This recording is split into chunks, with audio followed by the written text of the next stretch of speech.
దుద్దిల్ల శ్రీపాదరావు గారు వారి వారసత్వాన్ని పుణికిపుచ్చుకొని ఈ ప్రాంత ప్రజలకు మూడో తరం సేవలు అందిస్తున్న మీ అభిమాన నాయకుడు, నా మిత్రుడు, మంత్రివర్యులు దుద్దిల్ల శ్రీధర్ బాబు గారి అధ్యక్షతన రైతు భరోసా రెండవ విడతల కార్యక్రమాన్ని కరీంనగర్ జిల్లా ఇన్ఛార్జి మంత్రివర్యులు, వ్యవసాయ శాఖ మంత్రివర్యులు పెద్దలు తుమ్మల నాగేశ్వరరావు గారి నేతృత్వంలో ఈరోజు మంతని శాసనసభ నియోజకవర్గంలో 40 లక్షల పైగా రైతులకు ఈ నిధులు విడుదల చేసే కార్యక్రమాన్ని ఏర్పాటు చేసి ఈ కార్యక్రమంలో నాతో పాటు పెద్దలు సాగునీటి పారుదల శాఖ మంత్రివర్యులు ఉత్తమ్ కుమార్ రెడ్డి గారిని, అదేవిధంగా రెవెన్యూ హౌసింగ్ శాఖ మంత్రివర్యులు మిత్రులు పొంగులేటి శ్రీనివాసరెడ్డి గారిని, అదేవిధంగా కరీంనగర్ ఉమ్మడి జిల్లా మంత్రివర్యులు మిత్రులు పొన్నం ప్రభాకర్ గారిని, అడ్లూరు లక్ష్మణ్ గారిని, సోదరి మణి ములుగు సీతక్క గారిని, అదేవిధంగా మిత్రులు కార్మిక శాఖ మంత్రివర్యులు కాకా వెంకటస్వామి గారి వారసులు వివేక్ వెంకటస్వామి గారిని, అదేవిధంగా పార్లమెంట్ సభ్యులు రాజ్య సభ్యులైన వేం నరేందర్ రెడ్డి గారిని, మహబూబాబాద్ పార్లమెంట్ సభ్యులు మిత్రులు బలరాం నాయక్ గారిని, పెద్దపల్లి పార్లమెంట్ సభ్యులు యువ మిత్రులు గడ్డం వంశీకృష్ణ గారిని, అదేవిధంగా ఎమ్మెల్సీ కాంగ్రెస్ పార్టీ అధ్యక్షులు ఆనాడు అధికారంలో పార్టీని తీసుకొచ్చే సమయంలో కార్యనిర్వాహక అధ్యక్షుడిగా కార్యదీక్షతో పనులు నిర్వహించిన మిత్రులు మహేష్ కుమార్ గౌడ్ గారిని, అదేవిధంగా శాసనసభ విప్పులు ఆది శ్రీనివాస్ గారిని, విజయ్ రమణారావు గారిని, గండ్ర సత్యనారాయణరావు గారిని, రాజ్ ఠాకూర్ గారిని, డాక్టర్ సంజయ్ గారిని, నాయని రాజేందర్ రెడ్డి గారిని, నాగరాజు గారిని, కవ్వంపల్లి సత్యనారాయణ గారిని, మందుల సామెల్ గారిని, మాధవరెడ్డి గారిని, మిత్రులు ప్రేమ్ సాగర్ రావు గారిని, మేడుపల్లి సత్యం గారిని, ఇంకా ఇతర శాసన మండలి సభ్యులను, శాసన సభ్యులను, వివిధ కార్పొరేషన్ల చైర్పర్సన్లను, అదే మీద ఈ ప్రాంతానికి సంబంధించి రాష్ట్రంలో ఉన్న ప్రముఖ కాంగ్రెస్ పార్టీ నాయకులను, ప్రభుత్వ అధికారులను ఈ కార్యక్రమానికి ఆహ్వానించి ఇంత పెద్ద ఎత్తున ఎంతో ఆలస్యమైన ముక్కవోని కార్యదీక్షతతో, ముఖ్యంగా మా ఆడబిడ్డలు మా అక్కలు పాల పిట్టల్లాగా దసరా పండుగ నాడు పాల పిట్టల్ని చూసినంత ఆనందంగా ఉంది. ఈరోజు మా అక్కలందరూ ఆశీర్వదించడానికి ఇంటి దగ్గర ఇంటైన ఆకలి అవుతుందన్నా, అన్నం వండేది ఆలస్యమైనా మా తమ్ముడు మంచి మతలాబుతో వచ్చిండు, మేము ఆశీర్వదించాలి అని ఇంతసేపైనా కూర్చున్న మా అక్కలకు మనస్ఫూర్తిగా ధన్యవాదాలు తెలియజేస్తున్నా. మా యువ మిత్రులకు మనస్ఫూర్తిగా అభినందనలు తెలియజేస్తున్నా. మిత్రులారా, ఇవాళ మనం ఆలోచన చెయ్యాలి. ఈ దేశానికి వెన్నెముకనే రైతులు. ఆ రైతు వెన్నెముక, ఆ రైతు నిటారుగా నిలబడాలి. ఈ దేశానికి వెన్నెముక రైతు అయినప్పుడు ఆ రైతును ఆదుకొని నిటార నిలబెట్టే బాధ్యత కాంగ్రెస్ పార్టీ తీసుకుంది, మన ప్రజా ప్రభుత్వం తీసుకుంది. కాంగ్రెస్ పార్టీకి రైతు సంక్షేమం అనేది నినాదము కాదు, అది కాంగ్రెస్ పార్టీ విధానం. ఆనాడు రైతుల కోసం సాగునీటి ప్రాజెక్టులను బాక్రానంగల్ డ్యామ్ నుంచి మొదలు పెడితే నాగార్జున సాగర్, శ్రీశైలం, ఎస్ఆర్ఎస్పి వరకు పెద్ద పెద్ద నదుల మీద ప్రాజెక్టులను కట్టి రైతులకు సాగునీరు అందించిన చరిత్ర కాంగ్రెస్ పార్టీది. చరిత్ర పుటలలో ఒక్కసారి చూడాల్సిందిగా నేను కోరుకుంటున్నా. మిత్రులారా, ఆనాడు రైతులు పండించిన పంటకు గిట్టుబాటు ధర లేక దళారుల చేతుల్లో దోపిడీకి గురవుతుంటే రైతు పండించిన పంటకు కనీస మద్దతు ధర ఇవ్వాలి, ఆ రైతులను ఆదుకోవాలి, రైతుల ఆత్మ గౌరవం నిలబెట్టాలని ఈ దేశంలోనే మొదటిసారి రైతులకు గిట్టుబాటు ధర ఇచ్చే చట్టాన్ని తీసుకొచ్చింది ఈనాడు దేశంలో కాంగ్రెస్ పార్టీ. అదేవిధంగా మిత్రులారా, రైతులు పండించిన పంటను కొనడమే కాదు, పండించిన పంటకు 500 రూపాయల బోనస్ ఇచ్చి ఈరోజు దేశంలోనే అత్యధికంగా వరి ఉత్పత్తి చేస్తున్న రాష్ట్రంగా ఈ దేశంలోనే రానిచ్చింది ఏదైనా రాష్ట్రం ఉందంటే తెలంగాణ రాష్ట్రం ఉందని నేను చెప్పదలుచుకున్న మిత్రులారా. ఆనాడు కరెంటు లేక, కరెంటు ఉన్న రైతుల మీద కేసులు కట్టి కరెంటు బిల్లుల కోసం పేలిపోతున్న ట్రాన్స్ఫార్మర్లు, కాలిపోతున్న మోటార్లు కష్టాలలో ఉంటే డాక్టర్ వైఎస్ రాజశేఖర రెడ్డి చేవెళ్ల నుంచి ఇచ్చాపురం వరకు పాదయాత్ర చేసి ఈ రైతాంగ కష్టాన్ని కన్నీళ్లను తూర్చడానికి దేశంలోనే మొదటిసారి ఉచిత కరెంట్ అనే గొప్ప పథకాన్ని తీసుకొస్తే ఈరోజు భారతదేశంలో ఉన్న 100 కోట్ల రైతులకు వివిధ రాష్ట్రాలలో ఉచిత కరెంట్ వస్తుందంటే ఆనాడు చేవెళ్లలో కాంగ్రెస్ పార్టీ తీసుకున్న నిర్ణయం వల్ల ఈరోజు 100 కోట్ల రైతులకు ఉచిత కరెంట్ అందుతుంది. ఆ పథకాన్ని తీసుకొచ్చింది కాంగ్రెస్ పార్టీ కాదా? ఒక్కసారి ఆలోచన చేయండి మిత్రులారా. ఉచిత కరెంటే కావచ్చు, కనీస మద్దతు ధరే కావచ్చు, 500 రూపాయల బోనసే కాదు, అప్పుల్లో మునిగిపోయి ఆత్మహత్యలకు పాల్పడుతున్న రైతుల కోసం రైతు రుణమాఫీ చేయాలన్న ఆలోచనతోని ఆనాడు డాక్టర్ మన్మోహన్ సింగ్ గారు ఒక్క కలం పొడితో 72,000 కోట్ల రూపాయల రైతు రుణమాఫీ చేసి దేశం మొత్తం మీద రైతులను రుణ విముక్తులు చేసిన చరిత్ర ఆనాటిదైతే, ఈనాటి ప్రజాపాలనలో ప్రతి రైతుకు 2 లక్షల రూపాయల వరకు రుణమాఫీ చేస్తామని ఆనాడు నేను సమ్మక్క సార్లమ్మ సాక్షిగా ములుగు నియోజకవర్గం నుంచి పాదయాత్ర మొదలు పెడితే మా మిత్రుడు ఉప ముఖ్యమంత్రి వర్యులు బట్టి విక్రమార్క గారు బోధు శాసనసభ నియోజకవర్గం ఆదిలాబాదులో నుంచి ఖమ్మం వరకు పాదయాత్ర చేసినప్పుడు 2 లక్షల రూపాయల రుణమాఫీ చేస్తామని మాటిచ్చి నేను మా మిత్రుడు బట్టి విక్రమార్క గారు తెలంగాణ రైతాంగానికి మాట ఇస్తే సంవత్సరం తిరిగే లోపలనే 25,35,000 మంది రైతులకు 21,000 కోట్ల రూపాయల రైతు రుణమాఫీ చేసి రైతులను రుణ విముక్తులను చేసిన చరిత్ర ప్రజాపాలన కాంగ్రెస్ పార్టీది. ఈరోజు దేశానికే మనం ఆదర్శంగా నిలబడ్డాం మిత్రులారా. ఇవాళ ఆనాడు చెప్పిన మాటలు కాదు, చెప్పినవే అదే విధంగా ఈనాడు రైతు భరోసా పథకం 9 రోజుల్లో 9,000 కోట్ల రూపాయలు పోయినసారి రైతు ఖాతాలో వేసి తుమ్మల నాగేశ్వరరావు గారి అధ్యక్షతన రైతులకు రైతు భరోసా వేసినాం. ఈనాడు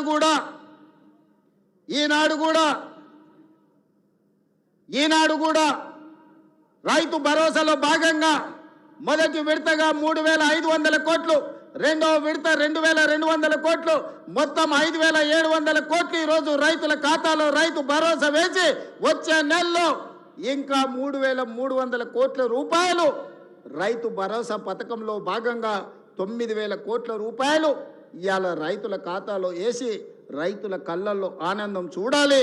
వ్యవసాయం దండగ కాదు, వ్యవసాయం పండుగ చేయాలని ఒక గొప్ప సంకల్పంతో ఈనాడు ఇక్కడ మనం ఈ కార్యక్రమం తీసుకున్నాం మిత్రులారా. ఇంత మంచి పండుగ కార్యక్రమం చేసుకుంటూ రైతులను ఆదుకుంటూ రైతుల కష్టాలు తీర్చుకుంటూ సాగునీటి ప్రాజెక్టులు పూర్తి చేసుకుంటూ రైతుల అవసరాలు ఏమున్నాయో అడుగుతూ ఇల్లు తిరుగుతూ రైతులు పండించిన సన్న వడ్లను ఈనాడు పేదలకు 3,15,00,000 మంది తెలంగాణ బిడ్డలకు ఇవాళ సన్న బియ్యం, తెలంగాణ పండించిన బియ్యాన్ని ఇవాళ పేదలకు అందిస్తున్నాం. ఎక్కడైనా ఏ రాష్ట్రంలో అయినా ఈ భారతదేశంలో స్వతంత్రం వచ్చి 75 సంవత్సరాలలో నేను ఇవాళ సూటిగా సవాలు విసురుతున్నా. గొప్పలు చెప్పుకునేటోళ్ళు, జబ్బలు చచ్చుకునేటోళ్ళు, తొడలు కొట్టుకునేటోళ్లకు సూటిగా నేను సవాలు విసురుతున్నా. ఎన్నడైనా కలలో కూడా మీరు పేదవాళ్ళకు సన్న బియ్యం ఇవ్వాలి. ఈ సన్న బియ్యం తల్లిదండ్రులు కన్న తల్లి తన బిడ్డకు, సంటి బిడ్డకు బుక్కడి పువ్వ తినిపించే పథకం ఎన్నడైనా మీరు ఆలోచన చేసిండ్రా? మీరు గడిలలో ఉండి సన్న బియ్యం తింటుంటే, దావతులు చేసుకుంటుంటే, బిర్యానీలు తింటుంటే, పేదవాళ్లకు దొడ్డు బియ్యం ఇస్తే వాటిని తినలేక పశువులకు దానా పెడుతుంటే ఎప్పుడైనా మీకు వాళ్ళ పట్ల కనికరం కలిగిందా అని నేను అడుగుతున్నా.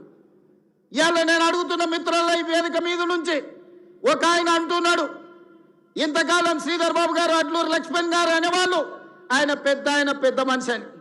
ఇక ఆయన పెద్ద ఆయననో కాదో నాకైతే తెలియదు, కానీ ఆయన అంటున్నది ఏందయ్యా అంటే ప్రజాపాలన పోవాలి, పాపాల భైరవుడు రావాలంట. నేను అడుగుతున్న మా మిత్రులను, ప్రజాపాలన ఎందుకు పోవాలి, ఫామ్ హౌస్ల పండుకున్న పాపాల భైరవుడు ఎందుకు అధికారంలోకి రావాలి అని నేను అడుగుతున్న ఈ వేదిక మీద నుంచి. ప్రజాపాలన ఆ పెద్ద ఆయననో వాళ్ళ తాతనో వాళ్ళ ముత్తాతలో తెస్తే రాలేదు. ఈ ప్రజాపాలన వచ్చింది లక్షలాది మంది కాంగ్రెస్ పార్టీ కార్యకర్తలు త్యాగం చేసి తమ రక్తాన్ని చెమటగా మార్చి భుజాలు కాయలు కాసేలా మువ్వన్నెల జెండాను మోస్తే ఈనాడి ప్రజాపాలన వచ్చింది. నీ నెత్తి మీద దరిద్రం ఉండి నువ్వు జగిత్యాలలో ఓడిపోతే, ప్రజలు తిరస్కరిస్తే, నీకు మంత్రి పదవి ఇవ్వకపోతే ప్రజాపాలన పోవాలనా? ఇవాళ నిన్ను పెద్ద మనిషి అని మేము పిలవాలనా? పెద్ద మనిషి అని పిలిపించుకునే అర్హత నీకు ఉన్నదా అని నేను ఈ వేదిక మీద నుంచి అడుగుతున్నా. నేను అడుగుతున్నా, ఇవాళ పెద్ద మనిషిని ప్రజాపాలన ఎందుకు పోవాలి, పాపాల భైరవుడు అధికారులు ఎందుకు రావాలో నువ్వు జవాబు చెప్పాలి. నీ పదవి కోసం, నీ అధికారం కోసం, నీ ఆకాంక్ష కోసం ఆనాడు 1983 చరిత్ర వెనక్కి వెళ్ళి ఆయన పుట్టు పూర్వతరాలు పుట్టు మచ్చలు ఇవ్వాలి. ఈ వేదిక మీద నుంచి నేను చెప్పదలుచుకున్నా. ఆయన నీతేంది, ఆయన జాతేంది, ఆయన దోస్తేందో ఇవాళ మీ అందరి ముందర నేను విజ్ఞప్తి చేయదలుచుకున్నా. మిత్రులారా, 1983లో తుమ్మల నాగేశ్వరరావు గారు సజీవ సాక్షి. ఆనాడు అన్న పెద్దలు నందమూరి తారక రామారావు గారు యువ న్యాయవాదిగా జగిత్యాలలో న్యాయవాది పదవిని బాధ్యత నిర్వహిస్తుంటే పిలిచి భుజం తట్టి నీకు ఎమ్మెల్యే టికెట్ ఇచ్చి నీకు ఎక్సైజ్ శాఖ మంత్రి ఇస్తే సంవత్సరం తిరిగే లోపలనే అన్న ఎన్టీఆర్ను వెన్నుపోటు పడిచి నాదెండ్ల భాస్కరరావుతోని జట్టు కట్టిన నువ్వు నాదెండ్ల భాస్కరరావు సోపతిని వదిలి కాంగ్రెస్ పార్టీలకు వచ్చి 40 సంవత్సరాలు పూర్తయింది. నేను అడుగుతున్నా పెద్ద మనిషిని, ఈ 40 ఏళ్ళు జగిత్యాల నియోజకవర్గమే కాదు కరీంనగర్ జిల్లాలో ప్రతి కాంగ్రెస్ పార్టీ కార్యకర్త 14 ఎన్నికల్లో 11 సార్లు ఎమ్మెల్యే, 3 సార్లు ఎంపీ, 1 సారి ఎమ్మెల్సీ, 14-15 సార్లు బీఫామ్ ఇస్తే దుఃఖాన్ని దిగముంగుకొని ఎన్టీఆర్ను వెన్నుపోటు పడిచిన నిన్ను, నాదెండ్ల భాస్కరరావు అనుచరుడైన నిన్ను ఎమ్మెల్యేగా, ఎంపీగా, ఎమ్మెల్సీగా ఏ ఎన్నికల్లో పోటీ చేసినా వేలాది మంది కాంగ్రెస్ పార్టీ కార్యకర్తలు నిన్ను భుజాల మీద మోసిన మాట నిజం కాదా? పల్లకిలో అసెంబ్లీకి పంపిన మాట నిజం కాదా? మిత్రులారా, 40 ఏళ్ళు నీ కోసం, నీ పదవి కోసం, నీ కుటుంబంలో జడ్పీటీసీ, ఎంపీపీ ఏ పదవి వచ్చినా నీ కుటుంబానికి ఇచ్చుకున్నా జగిత్యాల కాంగ్రెస్ పార్టీ కార్యకర్తలు మౌనంగా నీ కుటుంబానికి ఊడిగం చేసిన మాట నిజం కాదా? గ్రామంలో ఉన్నోడు గ్రామంలో ఉండాలి, మండలంలో ఉన్నోడు మండలంలో ఉండాలి, జిల్లాలో ఉన్నోడు నియోజకవర్గంలో ఉన్నోడు నియోజకవర్గంలో ఉండాలని పాపంది చేసింది నువ్వు కాదా? మొన్న నేను జగిత్యాల కార్యకర్తలను కలిస్తే ఒక్కొక్కరు తమ కష్టాలను మనసు విప్పి మాట్లాడుతుంటే నాకు ఆశ్చర్యపోయినా. గాంధీ భవన్ చూసి ఒక నాయకుడు చాలా సంవత్సరాల తర్వాత మెట్రోలో పోతుంటే గాంధీ భవన్ కనిపిస్తే ఆనందంతో కన్నీళ్లు గారిని ఆనంద బాష్పాలు గార్చిన మెట్రోలో నన్ను ఇట్లా గాంధీ భవన్ చూసిన మా నాయకుడు ఎన్నడూ నన్ను గాంధీ భవన్కు తీసుకుపోలేదని చెప్తుంటే నాకు నిజంగా మనసులో కలుక్కుమన్నది. ఇట్లాంటి కర్కోటకులైన నాయకులు ఉంటారా అని. అలాంటి నాయకుని కూడా జగిత్యాల ప్రజలు 14 సార్లు బీమా ఇస్తే ఎన్నో సార్లు ఓడిపోయినా వదలకుంటేనే ఆయన వెనకాల నిలబడి, ఆయన గండగా నిలబడి ఆయన భుజాల మీద మోస్తే ఒక్క ఏడాది పదవి లేకపోతే మీ గుండెల మీద దాన్ని మిమ్మల్ని మోసం చేసి పారిపోతాడా అని నేను అడుగుతున్న మిత్రులారా, ఇది న్యాయమా? ఇదేనా నీ జాతి, నీ నీతి? ఈ వయసులో నువ్వు 40 ఏళ్ళు నీ జెండా మోసి నిన్ను మోసిన కార్యకర్తల గుండెల మీద దాన్ని మోసం చేసి శత్రువు సెంతను చేరుతావా? శత్రువు సంకల చేరి ప్రజాపాలన పోవాలంటావా? ఇట్లాంటోడు పెడితే పెళ్లి కోరుకున్నాడంట, పెట్టకపోతే సాగు కోరుకున్నాడంట. ఇంతకంటే ఉదాహరణ ఇంకేమన్నా ఉందా? నేను అడుగుతున్న పెద్ద మనిషిని, ఈ ప్రజాపాలన ఎందుకు పోవాలి? 10,000 కోట్ల రూపాయల ఆడబిడ్డలకు మహాలక్ష్మి పథకం ద్వారా ఆర్టీసీలో ఉచితంగా అమ్మవారిని దర్శించుకోవాలన్నా, అమ్మగారి ఇంటికి పోవాలన్నా మా అక్కలందరినీ ఆర్టీసీలో ఉచితంగా ప్రయాణం ఇచ్చినందుకు ప్రజాపాలన పోవాలనా? తెలంగాణ ఉద్యమంలో సమిధలైన శ్రీకాంతాచారి, వేణుగోపాల్ రెడ్డి, ఈశాన్ రెడ్డి, కానిస్టేబుల్ కిష్టయ్య ఆదర్శంగా మొదటి సంవత్సరంలోనే 70,000 ప్రభుత్వ ఉద్యోగాలు ఇచ్చి గ్రూప్ 1, గ్రూప్ 2, గ్రూప్ 3, గ్రూప్ 4 డాక్టర్లను, ఇంజనీర్లను 70,000 ప్రభుత్వ ఉద్యోగాలు ఇచ్చినందుకు ఈ ప్రజాపాలన పోవాలనా? ఆనాడు ఒరేస్తే ఉరేసుకున్నట్టే అని మాట్లాడిన నువ్వు నీ ఫామ్ హౌస్లో 150 ఎకరాలలో ఒరేసుకొని 4,200 రూపాయల క్వింటాలు అమ్ముకొని నువ్వుంటే, రైతులు ఆత్మహత్యలు చేసుకుంటుంటే 8,000 కొనుగోలు కేంద్రాలను తెరిచి ఉత్తమ్ కుమార్ రెడ్డి గారు 2,58,00,000 మెట్రిక్ టన్నులు ప్రతి సంవత్సరం ఒడ్లు కొన్నందుకు ప్రజాపాలన పోవాలనా? సన్నబియ్యం, సన్న ఒడ్లు వండించి సంటి పిల్లలకు సన్నబియ్యం తినిపిస్తున్నందుకు ప్రజాపాలన పోవాలనా? 3,15,17,00,000 మంది ఈరోజు సన్నబియ్యం తింటున్నందుకు ప్రజాపాలన పోవాలనా? ఇవాళ పేదవాళ్ళు డబుల్ బెడ్రూమ్ ఇల్లు లాంటివి, డబ్బా ఇండ్లు వద్దంటివి, కొడుకు కోడలు ఉంటే ఏడ ఉంటారంటివి, అల్లుడు బిడ్డ పండుగ కొత్త ఏడవంటారంటివి, కుక్క పిల్ల గొర్రె పిల్ల ఉంటే ఏడ కట్టేయాలంటివి. నేను అడుగుతున్న ఈడు ఉన్న మా యువకులను, మీ ఊర్లో డబుల్ బెడ్రూమ్ ఇల్లు వచ్చిందా? ఆ దరిద్రుడు మీకు ఇల్లు ఇచ్చిందా? 10 ఏళ్ళు మీకు ఇల్లు ఇవ్వలే. కానీ ఎర్రవల్లి ఫామ్ హౌస్లో 1000 ఎకరాలలో ఆయన గడి నిర్మించుకున్నాడు. జన్వాడలో కొడుకు ఫామ్ హౌస్ నిర్మించుకున్నాడు. మోయినాబాద్లో తాటి చెట్టు నిర్మించుకున్నది. శంకర్పల్లిలో ఆయన బిడ్డ నిర్మించుకున్నారు ఫామ్ హౌస్లు. ఉండడానికి గడిగా ప్రగతి భవన్ కట్టుకున్నాడు. వాస్తు సక్క లేదని సచివాలయాన్ని కట్టుకున్నాడు. మీ పేదలకు ఎవరికన్నా ఇల్లు ఇచ్చిండా? సంవత్సరానికి 2 లక్షల ఇల్లు ఇచ్చుంటే కూడా పేదలకు ఈ 10 ఏళ్లలో 20 లక్షల మంది పేదలు ఈరోజు ఇల్లు కట్టుకునేటోళ్ళు కదా. తండాలలో, గూడాలలో, మారుమూల పల్లెల్లో ఉన్న ఆదివాసీలు, లంబాడీలు, గిరిజనులు, లేకపోతే ఇతర పేదలు ఇల్లు కట్టుకునేటోళ్ళు ఉండేటోళ్ళు కదా. 20 లక్షల కోట్లు ఖర్చు పెట్టినావు కానీ 20,000 ఇండ్లు కూడా పేదలకు ఇయ్యలేకపోయినావు. ఈరోజు 4.5 లక్షల ఇండ్లు పేదవాళ్లకు ఇందిరమ్మ ఇండ్లు ఇచ్చిన మాట నిజం కాదా? ఈరోజు మీ గ్రామాలలో ఇందిరమ్మ ఇండ్లు కట్టుకుంటున్నది నిజం కాదా? మిత్రులారా, గుండె మీద చెయ్యేసుకొని ఆలోచన చెయ్యండి. ఇలా పేదలకు 4 లక్షల 4.5 లక్షల ఇందిరమ్మ ఇండ్లు ఇచ్చినందుకు ప్రజాపాలన పోవాలనా? డబల్ బెడ్రూమ్ ఇండ్లతో మోసం చేసిన పాపాల బైరోడు రావాలనా? ఒక్కసారి ఆలోచన చేయండి మిత్రులారా. ఇండ్లే కాదు, ఇల్లాలి కళ్ళల్లో ఆనందం చూడాలని 200 యూనిట్లు ఉచిత కరెంటు ప్రతి ఇంటిలో వెలుగులు నింపినందుకు, పేదవాడి కళ్ళల్లో ఆనందం చూసినందుకు ప్రజాపాలన పోవాలనా? ఇవాళ అదే కాదు, మహాలక్ష్మి పథకం ద్వారా ఆడబిడ్డలకు బస్సు ప్రయాణం ఇచ్చినందుకు ఈరోజు ప్రజాపాలన పోవాలనా అని నేను అడుగుతున్న మిత్రులారా. మీరు ఒక్కసారి ఆలోచన చేయండి.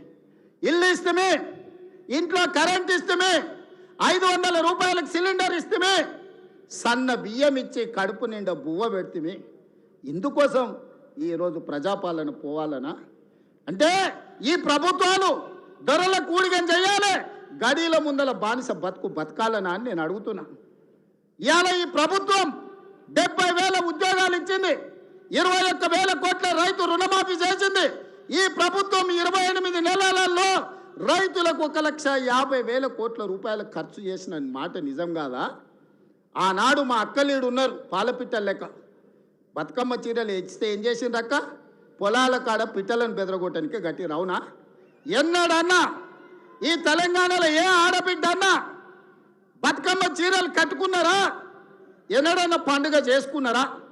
నేను ఇవాళ మా అక్కల్ని అడుగుతున్నా, ఇందరమ్మ చీరలు మా సీతక్క మీకు పంచితే ఈరోజు వేలాది మంది పాలపిట్టలక్క చీరలు కట్టుకొని మా తమ్ముడు వచ్చిండు, మాకు చీర పెట్టిండు, మాకు సారె పెట్టిండు, మా తమ్ముడిని ఆశీర్వదించాలని ఇవాళ వేలాది మంది మా అక్కల ఆత్మగౌరవంతో కట్టుకురు. ఈ పక్కలు ఉన్న మా సోదరులు, అమ్మో మా ఆవిడ కూడా మంచిగా అందంగా ఉందే ఏందో అనుకున్నా అని పాలపిట్ట చీరల భార్యను చూసి సంతోషపడుతున్నారు. ఇవాళ 1,000,000 మంది ఆడబిడ్డలకు 1,000,000 చీరలు ఇచ్చినందుకు, ఇందిరమ్మ చీరలు ఇచ్చి వాళ్ళ కళ్ళల్లో ఆనందం చూసినందుకు ఇవాళ మేము దిగిపోవాలనా? 67 లక్షల స్వయం సహాయక సంఘాలకు మా సీతక్క 57,000 కోట్ల రూపాయల బ్యాంకు లింకేజ్ ఇచ్చినందుకు, ఆడబిడ్డల్ని శ్రీమంతులను చేసినందుకు మేము దిగిపోవాలనా? కోటి ఆడబిడ్డల్ని కోటీశ్వరులను చేయాలనే లక్ష్యం పెట్టుకున్నందుకు ఈరోజు ప్రజాపాలన పోవాలనా? నేను అడగదలుచుకున్న ఇవాళ ప్రజాపాలన పోవాలి, పాపాల భైరవుడు రావాలి అనేటోంది నేను ఈ వేదిక మీద నుంచి నిలదీయదలుచుకున్నా. నీకు సిగ్గు శరం ఏమైనా ఉన్నదా ఈ మాట మాట్లాడడానికని? నీకు పదవి రాకపోతే ప్రజాపాలన పోవాలనా? ఇవాళ రైతులను పొట్టన పెట్టుకొని ఈ పాపాల భైరవుడు చేసిన పాపాలు మీకు తెలియదా? ఈరోజు ఎన్ని పథకాలు ఏమేమి ఉన్నాయో నేను చెప్పితే రామాయణం అంతా రాసుకుంటే భారతం అంతా అయింది. పథకాల గురించి మీకు అందరికీ తెలుసు. నిరుద్యోగ యువకుల గురించి కానీ, విద్యార్థుల గురించి కానీ, ఉద్యమకారుల గురించి కానీ, మహిళల గురించి కానీ, మైనార్టీల గురించి కానీ, రైతుల గురించి కానీ, ఈరోజు దళితులు, గిరిజనులు, ఆదివాసుల గురించి కానీ ప్రభుత్వం అమలు చేస్తున్న పథకాలు మీకు తెలియదా? అంతెందుకు ఈ ప్రాంతంలో ఉండే సమ్మక్క సారలమ్మ జాతరకు ఎన్నడన్నా సమ్మక్క సారలమ్మ దర్శించుకోవడానికి ఎన్నడన్నా కేసీఆర్ వచ్చినాడే? 2 ఏళ్లలో 100 కోట్లు పెట్టి సమ్మక్క సారలమ్మ మందిరాన్ని ప్రపంచానికి ఆదర్శంగా నిర్మించినందుకు మేము దిగిపోవాలనా? పేదల దైవాన్ని గౌరవించినందుకు మేము దిగిపోవాలనా? వేములవాడ రాజన్నకు నా లగ్గం ఈయనే అయింది, నా లగ్గం అయినందుకన్నా 100 కోట్లు ఇస్తా అన్నాడు. ఒక్క బుడ్డ రూపాయి కూడా ఇవ్వకపోతే మా ఆది శ్రీనివాస్ వస్తే 127 కోట్లు ఇచ్చి ఈరోజు వేములవాడ రాజన్న మందిరాన్ని నిర్మిస్తున్నాం. అందుకోసం ప్రజాపాలన పోవాలనా?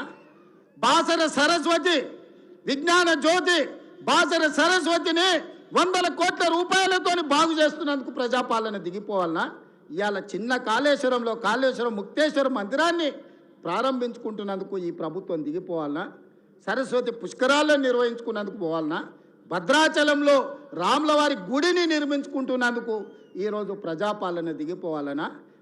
బాసర నుంచి భద్రాచలం వరకు గోదావరి పుష్కరాలను గొప్పగా నిర్మించుకోవాలి, గొప్పగా జరుపుకోవాలి, దేశంలో ఉండే భక్తులందరూ రావాలని ఏర్పాట్లు చేసుకున్నందుకు ఈరోజు ప్రజాపాలన పోవాలనా? దేనికి పోవాలని నేను అడుగుతున్నా. ఏమొచ్చింది, ఏమయ్యింది? మేడిపల్లి సత్యం, కవంపల్లి సత్యనారాయణ, ఆది శ్రీనివాస్, రాజ్ ఠాకూర్, అదేవిధంగా విజయరమణారావు, అడ్లూరి లక్ష్మణ్, పొన్నం ప్రభాకర్, శ్రీధర్ అయితే ఎన్నోసార్లు గెలిచిండ్రు. వీళ్ళందరూ మొదటిసారి ఎమ్మెల్యేలు గెలిస్తే ఇంత పొడుగు అంత పొడుగు అంటివి, లావుమని అడగడు లడాయిపోతే వెనకాల 3 నూకుడు మనగాళ్ళు అంటివి. వాళ్ళతో పాటు నీకు టికెట్ ఇస్తమే, సొమ్ములు ఇస్తమే.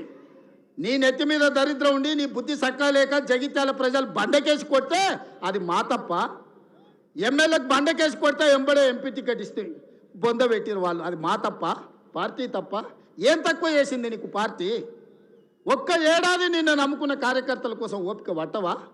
అలాంటి నువ్వు దుర్మార్గుడు శత్రువు సంకలు చేరి వాళ్ళ సంక నాకుంటూ ఇవాళ ప్రజాపాలన పోవాలి అని అంటావా నువ్వు? ఇదా నీ బుద్ధి, నీ నీతి? నేను ఇవాళ ఈ వేదిక మీద నుంచి పాపాల భైరవుడు ఎందుకు రావాలన్నాయన నేను అడగదలుచుకున్నా. నేరళ్ళ దళితులను ఇసుక లారీల కింద తొక్కించినందుకు పాపాల భైరవుడు రావాలా? ఖమ్మం జిల్లాలో గిట్టుబాటు ధర అడిగిన గిరిజన బిడ్డలకు బేడీలు వేసి నడి బజార్లో నడిపించినందుకు పాపాల భైరవుడు అధికారంలోకి రావాలనా? గ్రూప్ 1 పరీక్షలలో పరీక్షా పత్రాలను జిరాక్స్ సెంటర్లలో పల్లి బఠానీలలా కమ్మి లక్షలాది మంది నిరుద్యోగ యువకుల ఉసురు కొట్టుకున్నందుకు పాపాల భైరవుడు రావాలనా? పండించిన పంట కొనుగోలు చేయక ఉరేసుకున్నట్టే అన్న పాపాల భైరవుడు ఇవాళ రావాలనా? దేనికోసం పాపాల భైరవుడు రావాలని నేను అడుగుతున్నా. 1,00,000 కోట్లు, 1,00,000 అంటే 1,00,000. ఈ రోజే కాళేశ్వరం మొత్తం చూసి వచ్చిన కడుపు మండుతుంది. నిజంగానే ఈ చట్టాలు ఇవి లేకపోతే ఆటవిక రాజ్యమే అయితే అడవిలో చెట్టుకు ఊరేసినా తప్పు లేదు. 1,00,000 కోట్ల రూపాయలు గోదావరిలో మంట కలిపినందుకు పేరు మారుస్తవి, ఊరు మారుస్తవి, అంచనాలు మారుస్తవి, 1,00,000 కోట్లు దిగమింగుతవి. కాళేశ్వరం అని కడితే 3 ఏళ్లలోనే కూలేశ్వరం అయిపోయింది. దీనికి చెట్టుకు ఉరేసిన పాపం లేని తప్పులు చేస్తే అయినా ప్రజాస్వామ్యాన్ని నమ్మే మేము ఈరోజు సిబిఐ విచారణకి ఇచ్చినాం తప్ప చెట్టు గట్టేసి కొట్టలేదు. అదే నిజాం సర్కార్ అయితే ఇట్లా తప్పు చేసిన వాళ్ళు ఊర్లో కోదండం వేసి లాగులో తొండలు ఇడిచి తిరిగింది కళ్ళగొట్టేటోళ్ళు ఇట్లాంటి తప్పులు చేసిన వాళ్ళు. కానీ కాంగ్రెస్ పార్టీ కార్యకర్తల ప్రభుత్వం మంచిది కాబట్టే ఈరోజు ఇవన్నీ చేయలేదు. ఇవి చేసినందుకు పాపాల భైరవుడు రావాలనా? దేనికోసం రావాలి? మళ్ళా కొడుకును ముఖ్యమంత్రిని చేయడానికి, అల్లుని మంత్రిని చేయడానికి, సారాలో సోడా పోసేటోని రాజ్యసభ చేయడానికి, బిడ్డకు ఎమ్మెల్సీ చేయడానికి పాపాల భైరవుడు రావాలనా? దేనికోసం రావాలయ్యా నేను అడుగుతున్నా. ఈ కరీంనగర్లో ప్రజాపాలన పోవాలంటుండు ఒక దళిత బిడ్డ అట్లూరు లక్ష్మణ్, లేచి నిలబ లక్ష్మణ్, ఒక దళిత బిడ్డను ఎమ్మెల్యేని కాదు ఇవాళ మంత్రిగా చేసినందుకు పార్టీ ఓడిపోవాలన్నా జగిత్యాలలో?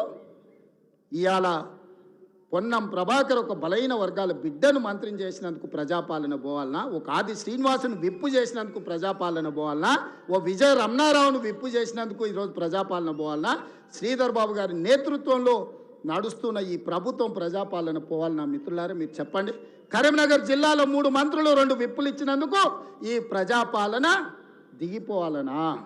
నీ ఒక్కనికి పదవి ఇవ్వకపోతే ఒక దళిత బిడ్డ అడ్లూరి లక్ష్మణ్ మంత్రి చేస్తే నువ్వు చూసి ఓర్వలేను అని నువ్వు అసలు మనిషివేనా?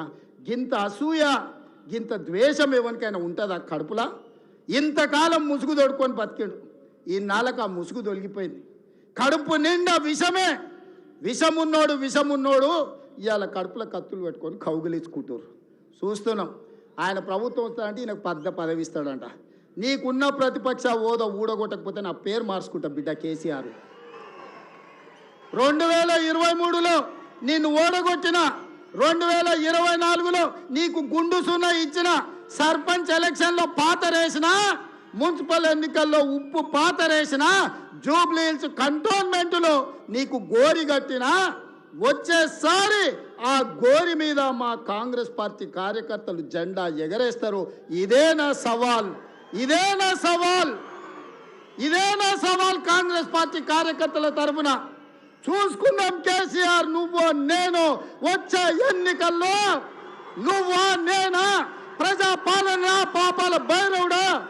మా కాంగ్రెస్ పార్టీ కార్యకర్తల లక్షలాది మంది 10 ఏళ్ళు కేసులు కట్టుకొని జైలుకు పోయి ప్రాణాలు వదిలి ఊపిరి బిగబట్టి జెండా మోసి అధికారంలోకి వస్తే పాపాల భైరవుడు రావాలి, ప్రజాపాలన పోవాలి అని మాట్లాడడానికి నీకు సిగ్గెట్లొచ్చిందని నేను అడుగుతున్నా మనిషిని. అందుకే మిత్రులారా, ఈ ఆలోచన నుంచి నా మాటగా తీసుకోండి. ఎన్నికలు ఎన్నడొచ్చినా ఎప్పుడొచ్చినా ఒక్క మాట రాసి పెట్టుకోండి. చరిత్రలో కేసీఆర్ గారు జగిత్యాలలో నిన్ను పాతరేసి 100 మీటర్ల లోతు గోతి తీసి పాతి పెట్టే కార్యక్రమం మా కాంగ్రెస్ పార్టీ జగిత్యాల కార్యకర్తలు తీసుకుంటారు. ఈ తెలంగాణ రాష్ట్రంలో ఈ ప్రాంతంలో ఒక చరిత్ర ఉన్నది. 94 నుంచి 2004 వరకు 2 సార్లు తెలుగుదేశం అధికారంలో ఉన్నది. 2004 నుంచి 2014 వరకు 2 సార్లు వైఎస్ఆర్ నాయకత్వంలో అధికారంలో ఉన్నది. 2014 నుంచి 2024 వరకు 2 సార్లు కేసీఆర్ నాయకత్వంలో ప్రభుత్వం ఉన్నది. 2024 నుంచి 2034 వరకు నేను మా మిత్రుడు మహేష్ గౌడ్ గారి నాయకత్వంలో ప్రజాపాలన ఉంటుంది. ఆనాడు వైఎస్ఆర్ డిఎస్ ఏ విధంగా అయితే 2 సార్లు పార్టీని అధికారంలోకి తెచ్చిండ్రో మళ్ళీ ఈరోజు చెప్తున్నా, అదే వైఎస్ఆర్ డిఎస్ నాయకత్వంలో ఎట్లయితే అధికారంలోకి వచ్చినామో ఈనాడు నేను మా మిత్రుడు మహేష్ గౌడ్ 2వ సారి అధికారంలోకి తీసుకొస్తాము, ప్రజాపాలనను ప్రజలకు అందిస్తామని చెప్పి నేను ఈ వేదిక మీద నుంచి చెప్పదలుచుకున్నా. చరిత్ర పునరావృతం చేసే బాధ్యత మాది, చరిత్రను నిర్మించే బాధ్యత నాది, చరిత్రలో సువర్ణ అక్షరాలతో లిఖించే విధంగా ప్రజాపాలన అందించే బాధ్యత మాది. ప్రభుత్వ ఉద్యోగాలు ప్రైవేటు ఉద్యోగాలే కాదు, హైదరాబాదు నగరాన్ని మహానగరంగా నిర్మించుకునే బాధ్యత మాది. కూలిపోయిన కూలేశ్వరాన్ని చక్కగా చేసుకొని మళ్ళీ నీళ్ళు అందించుకునే బాధ్యత మనది. పాలమూరు రంగారెడ్డి ఎత్తిపోతలు కావచ్చు, జూరాలు కావచ్చు, భీమా కావచ్చు, నెట్టంపాడు కావచ్చు, కోయిల్సాగర్ కావచ్చు, శ్రీరామ్ సాగర్ కావచ్చు, దేవాదులు కావచ్చు, సీతారామ ప్రాజెక్టు కావచ్చు, కాళేశ్వరం ప్రాజెక్టు కావచ్చు, మా మిత్రుడు చెప్పిన చిన్న కాళేశ్వరాన్ని పూర్తి చేపించే బాధ్యత నాది. మిత్రులారా, మీకు అండగా నిలబడి మీరు అండగా ఉండండి, నాతో పాటు నడవండి. ఎవడు వచ్చినా తొక్కుకుంటబోయే బాధ్యత మనం తీసుకుందాం.